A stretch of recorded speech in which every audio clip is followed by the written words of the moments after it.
Okay, as promised, we're going to pick up chapter 18 from where we left off Tuesday evening.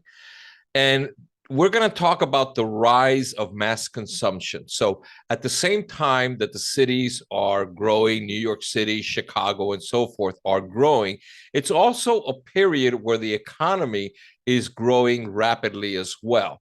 Now, you're still going to have a situation where the vast majority of people are going to be factory workers, especially in the large cities. They're going to be immigrants with low wages, but you're starting to see also now with the factory system, you're going to see a middle level management class start emerging. Managers, accountants, shop supervisors, clerks, and so forth are going to start emerging. And this is going to be the beginning of what is going to be the middle class in this society. Now, the middle class as we know it today, that will emerge after World War II. But even by the late 19th century and early 20th century, people are starting to make a little bit more money. And they're using that money to buy stuff, all kinds of stuff, canned goods, ready-made clothing, which didn't exist before. Previously, if you wanted, a shirt or a dress, if you were wealthy, you would go to a tailor or a dressmaker. If you were not wealthy, you would make it yourself at home. But now we're starting to see the development of ready-made clothing, and that's because the factories are starting to churn out all kinds of products. And especially when we get into the period a little bit later on with automation, with Henry Ford's conveyor belt system of production, then you're going to see even more consumer goods come into the market. For example, during this time period, we have ice boxes. Now, it's not a refrigerator. It's basically a big wooden box, and you put in a big chunk of ice, and it keeps your food cold. But we're going to see in a very short period of time, we're going to see electricity starts coming into the households, and you will get the earliest refrigerators and washing machines and all kinds of things. But right now, I want to talk a little bit about the the department stores and how shopping changed women's lives. Now, I will admit I'm one of those few that enjoys shopping. I actually do enjoy shopping. And it's during this time period that we see the first department stores emerging. Now, the first department store in the world will be Le Bon Marché in Paris, in France. And then you'll have like Selfridges in England or in London, or Harrods in London. But around the same time period, or just a little bit later on, you're going to see the emergence of the department stores in major American cities. And let's see how that changed women's lives. 1800s, women were prohibited from shopping? That's right. In the middle of the Victorian era, a woman's role in public life was limited. Their duties were confined to the home, turning flour into bread, fabric into clothing, empty homes into loving places for their husbands to return to. Men dominated America's growing city centers, where they worked and discussed politics, business, money, things women weren't even supposed to think about. Many upper and middle-class women had servants or door-to-door salesmen bring the goods they needed directly to their homes. An unchaperoned woman on the city streets was taboo. Women weren't even allowed to shop on their own. And public bathrooms at the time, for men only. But that would all change with industrialization. Consumer goods were being churned out at an increasingly rapid pace. Clothing, furniture, flatware, everything a home could need. And sellers knew there was demand to match the supply.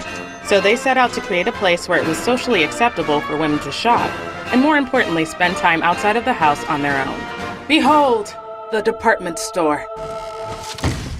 Victorian women finally felt empowered to go out in public alone, to a place where their needs were placed first. Department stores were somewhere to feel at ease, to socialize, relax, and enjoy modern amenities that had long been reserved for men. To create a more welcoming environment, they were staffed almost entirely by other women, and featured dining rooms, nurseries, beauty parlors, and yes, even bathrooms. And the stores themselves were far from small. Most took up at least an entire city block. By 1893, Marshall Field Store in Chicago contained 100 different departments, serviced by 23 elevators and 3,000 employees. And as the shopping experience evolved, so did social norms. Unaccompanied women on the city streets became commonplace, and female foot traffic came to determine the value of commercial real estate. Today, we can't imagine a world where women aren't allowed to shop, even though many of us are more than happy to do it from home. Okay, it's not just how women were able for the first time to go out on their own shopping, which didn't happen before. It's also how the department stores themselves changed women's lives. For example, you had young women who could now become what they called shop girls. In other words, they would be clerks working in the department store counter, as you'll see in Macy's or wherever you go. This was actually a very good job because it meant that you didn't have to be working for 10 or 12 hours in a filthy, dirty, hot factory. Now you could work in a department store. Now, no air conditioning, of course, but it was a different line of work. And you see more and more young women that are working in department stores and so forth. So it changed the women's lives. And we'll see this over and over again, that as the technology changes, as the economy changes, you're going to see more and more opportunities opening up for women throughout U.S. history. It's a process, obviously, that's still going on, and it's taken, frankly, perhaps too long a period of time, but it's a process that's continuing. Now, in the city in particular, as people are making a little bit more money, they're spending it on things other than just clothing or food. There's entertainment, and for the first time, you're going to see mass entertainment specifically directed at the emerging middle class as well as to the immigrant community. And you're going to see vaudeville. Before there were movies, before there was Hollywood, there was vaudeville.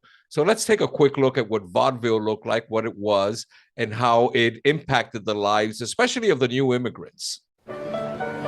Vaudeville shows were America's most popular entertainment at the beginning of the century. Prices were cheap, but the variety of the acts was enormous. In the ideal vaudeville program, there is a source of complete satisfaction for everybody present, no matter how mixed the audience may be. Just as in every state and city, in every county and town in our democratic country, there is an opportunity for everybody. A chance for all. EFLB. The audience are the ethnic minorities who have moved into New York City. And so one way to appeal to those minorities is to have comic sketches and songs that caricature ethnic stereotypes. Italian jokes, Irish jokes, Jewish jokes. But by being made fun of on stage, they're being included in America. Okay, so that's a brief introduction to vaudeville. As I said before, there was a Hollywood, there was vaudeville. And these theaters were, generally speaking, in large urban centers like New York or Chicago. And it's not only the audience that is made up of newly arrived immigrants, it's also the performers. For example, you have Sophie Tucker, a very famous Jewish comedian of the early 20th century, late 19th and early 20th century. You have Laurel and Hardy begin in vaudeville. Charlie Chaplin begins in vaudeville. And even Sammy Davis Jr., the member of the Rat Pack with Sinatra, he began as a dancer as a little boy in vaudeville as well. And so the significance of vaudeville is worth noting. The Black performers, however, on vaudeville were often required to perform demeaning roles like the dumb, bumbling butler or the ignorant worker and what have you. So African Americans, and there were still the minstrel show of the late 19th century, was still sort of around. And the minstrel show is where a performer will put blackface, right? A white performer will wear blackface and perform some sort of Jim Crow kind of type of performance, imitating ignorant African Americans. But you also had African Americans also that were involved on Broadway, and they were also oftentimes playing these Jim Crow characters.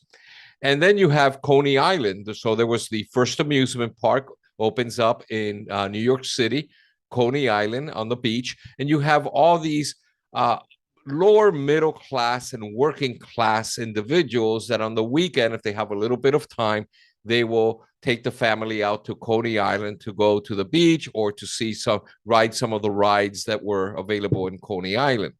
And then you have baseball. The national pastime was baseball. Perhaps not so much anymore, but certainly in the mid to late 19th century, it was absolutely 100% baseball. And there were baseball, there were baseball fields certainly in the major cities, but also even in small towns, there were baseball, perhaps not a stadium, but there were baseball fields, and Americans were fascinated with baseball. Now, baseball is an American invention. Although it borrows from British cricket, it was actually a game that was developed during the Civil War by Abner Doubleday. And by the shortly after the Civil War, by the mid to late 19th century, there are baseball stadiums in major cities, but there are also baseball fields everywhere, and you have both professional and amateur baseball leagues all over the country. Now, having said that, there's a great deal of confusion amongst many Americans, and they think that the first professional African-American baseball player was Jackie Robinson. But long before there was a Jackie Robinson, there was a Moses Fleetwood Walker, the first professional Black player signed by a major league team in 1884. Not 1947, like Jackie Robinson, but in 1884. So let's take a little bit of a look at the history of baseball during this time period. Baseball is the very symbol, the outward and visible expression of the drive and push and rush and struggle of the raging, tearing, booming 19th century. Mark Twain. In 1882, owners of Midwestern clubs left out of the National League established a league of their own, the American Baseball Association. Its games cost just a quarter. Its teams played on Sundays, and its ballparks sold liquor. The new Beer and Whiskey League drew bigger, rowdier crowds, the stands filled with working men and immigrants, not the middle-class, native-born fans who followed the National League. It was baseball's heyday. Competition flourished, play improved, attendance skyrocketed, and huge wood and iron grandstands were built in all the big cities. The two leagues staged an end-of-the-season championship for fans who could not get enough baseball. The railroads had Commodore Vanderbilt. Big Steel had Andrew Carnegie. Big Oil, John D. Rockefeller. Baseball had Albert Goodwill Spaulding. With $800 borrowed from his mother, he opened a sporting goods business. Soon he was manufacturing all the baseballs used in the National League. He then began making bats and uniforms.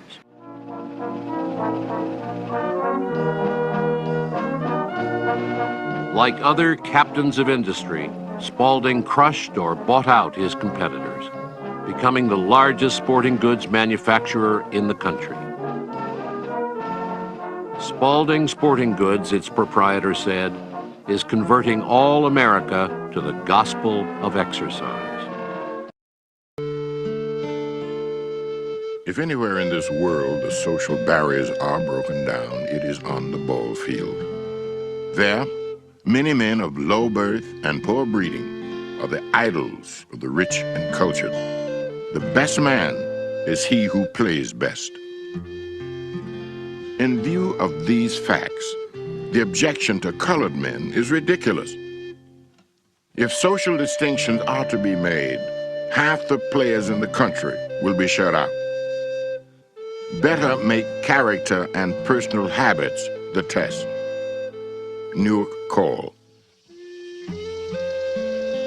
African Americans, freed from slavery by the Civil War and filled with hope for a better future and freedom, soon found themselves prisoners again of white prejudice in the North and of Jim Crow laws in the South that segregated every aspect of their lives. But freed blacks formed their own baseball clubs in cities north and south. One of Frederick Douglass's sons played for a team in Washington, D.C. And more than 50 blacks played professional baseball alongside whites during the 1870s and 80s. But it was never easy. In 1884, the son of a black Ohio clergyman, Moses Fleetwood Walker, became the first African American to make it all the way to the majors.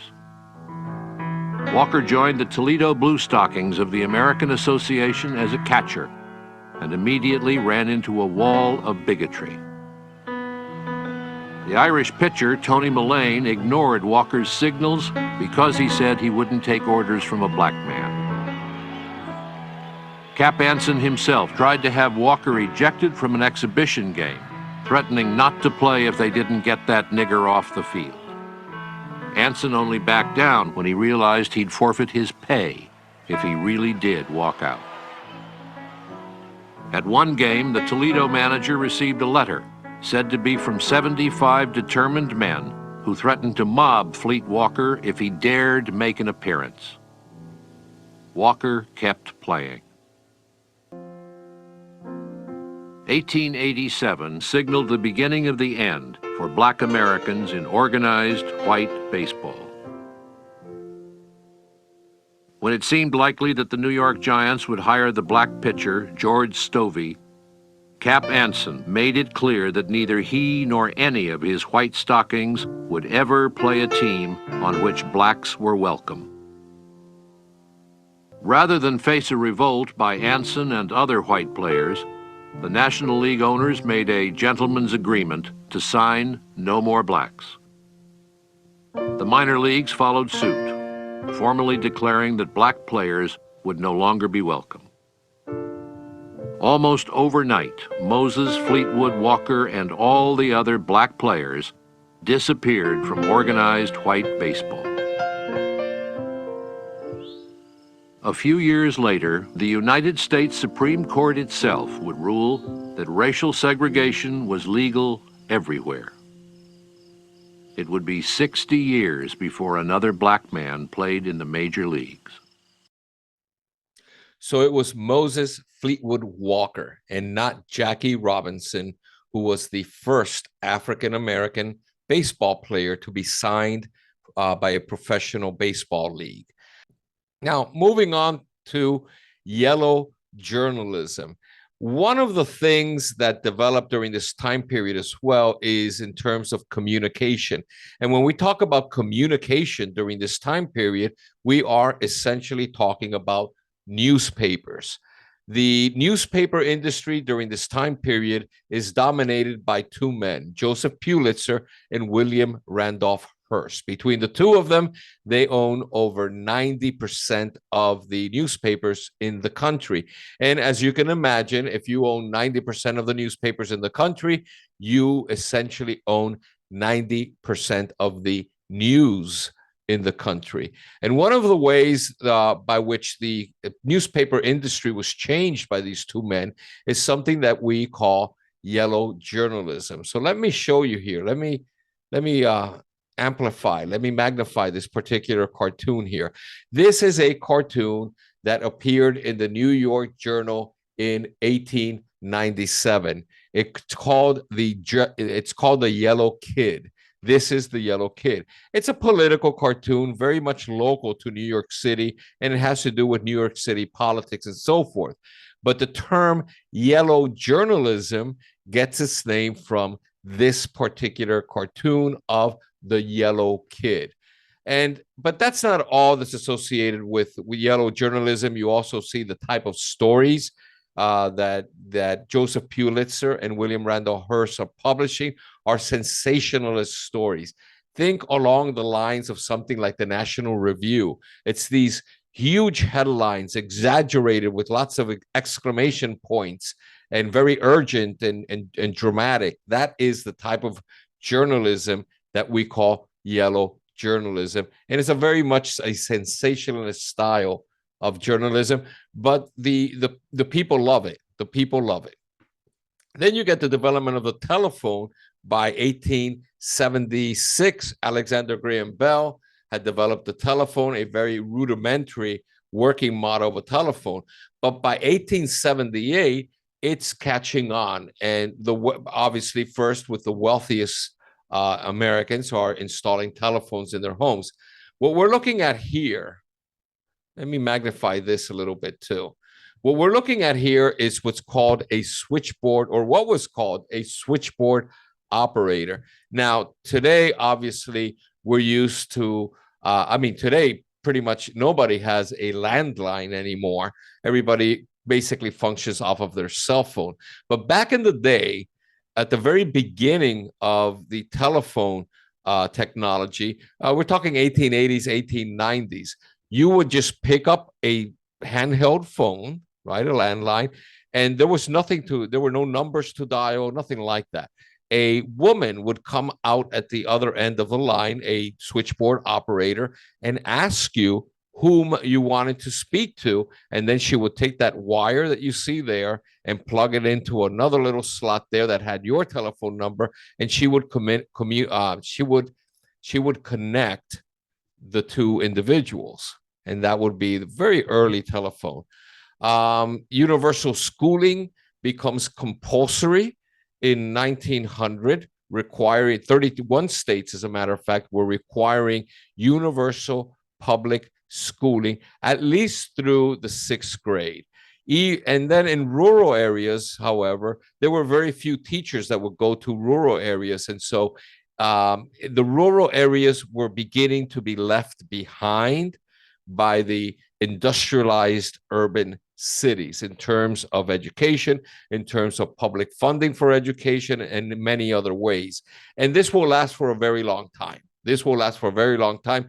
Arguably, you could still say that today, the rural areas of America, the small towns of America, education is far behind that of the urban areas, and the level of education of people in rural areas is demonstrably lower than the level of education of people in the industrialized urban areas to this day. Now, educational opportunities were expanding for pretty much everyone except for African Americans in the South. Their educational opportunities remained that as they were during Reconstruction, pretty much. However, you did start getting some of the African American colleges and universities, the very first ones, what we call the historically Black colleges and universities, the HBCUs. And you also get the development of what were called the agricultural and mechanical universities. For example, when you see a university that is called Florida A&M or Texas A&M, today they're perfectly, they're liberal arts universities. They cover a wide variety of academic areas, but in its earliest days, they were specifically focused for like a vocational school, if you will, agricultural and mechanical arts. Their purpose was really to educate individuals, especially African-American men, not so much women, but African-American men, which is why you see that a school, for example, like Florida A&M, there's still a large African-American student body in that university. So the A&M schools were geared towards teaching practical skills, like a vocational school. And they did play a very important role in the development of the industrial development of the country, but also the development of education, especially opportunities of higher education for African Americans. There were new innovations in medical science as well. During the late 1800s, we get the development of the X-ray, we get better microscopes, and with better microscopes, we're able to see that it is germs that cause a number of diseases, germs, because we didn't know that germ theory did not exist prior to the late 19th century. But by the late 19th century and well into the early 20th century, you start seeing medicine improve and improve and improve. You get new pharmaceutical products like aspirin, which was developed in 1899, and blood transfusions in 1906, and they're being widely used. And with the better medical care, obviously, you end up with lower mortality rates in general, and so the life expectancy of Americans starts going up. You also get the establishment of all-female colleges and universities. For example, Vassar, Wellesley, Smith, Bryn Mawr. And the women that would be going to college or university during the late 1800s would be the daughters, obviously, of the well-to-do, of the Vanderbilts and the Rockefellers and so forth. But also you start getting upper middle-class women start attending colleges and universities at a greater degree. Now, the areas that they're studying is education, for example, perhaps nursing, but some of them are earning degrees in medicine and in law as well, and becoming doctors and lawyers. Very few, but there are some. And now that brings me to this guy here. This is Homer Plessy. Let's take a very close look here at Homer Plessy. Let's magnify him here for a little bit. Homer Plessy is a black man. What you say, no, he's not? That he's white? No, no, no, no, no. Homer Plessy was a black man, or so they believed in the city of New Orleans.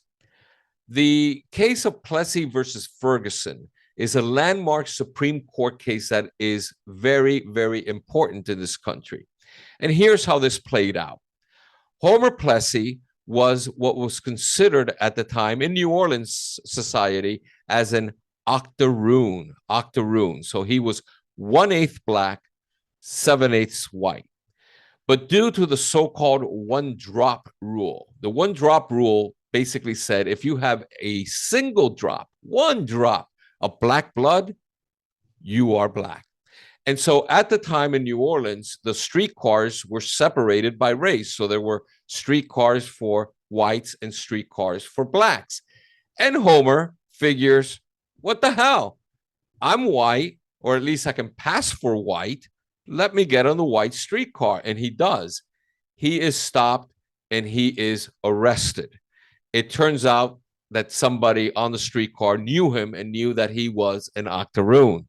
Okay, so Homer Plessy gets arrested. He gets charged with violating the law in Louisiana, the Separate Car Act, and he challenges the case, and it goes all the way to the United States Supreme Court. And in the case Plessy versus Ferguson, which was decided in 1896, the U.S. Supreme Court ruled that states could, in fact, enact laws separating people by race. Now, Homer had challenged the law, the Louisiana law, the New Orleans law, on the basis that it was a violation of the 14th Amendment's Equal Protection Clause. And if you recall, when we talked about Reconstruction, the 14th Amendment emerges from the period of Reconstruction, and it guarantees equal treatment under the law to everyone. So he's saying, well, you're not treating me equally. It's a violation of the 14th Amendment. However, the Supreme Court ruled that states could, in fact, enact laws separating people by race so long as the accommodations, whether it be a streetcar, a restaurant, a hotel, or what have you, or a school even, right, were separate but equal. So they had to be separate, but they had to be equal. Now, I think we're all pretty much by now familiar with the photograph of the water fountains, right, where you have the nice cold water fountain, nice, clear, clean water, and above it, it says whites only. And then to the side, you have the one that says blacks only or colored. At the time, it wouldn't have said blacks. It would have said colored only. And it's this nasty water fountain with spiders and bugs coming out of it. That's the one for Black people. And so the question was, is it really equal? But nevertheless, the significance of the Supreme Court case, Plessy versus Ferguson, is that it established for almost 100 years segregation. The system of segregation was established because of this particular law. And it will ultimately be overturned in 1954 by the Supreme Court case in Brown versus Board of Education, but we're not there yet. Okay, so that does it for chapter 18. Next time we meet, we'll be going on to chapter 19, which is populism, the era of populism. So till then,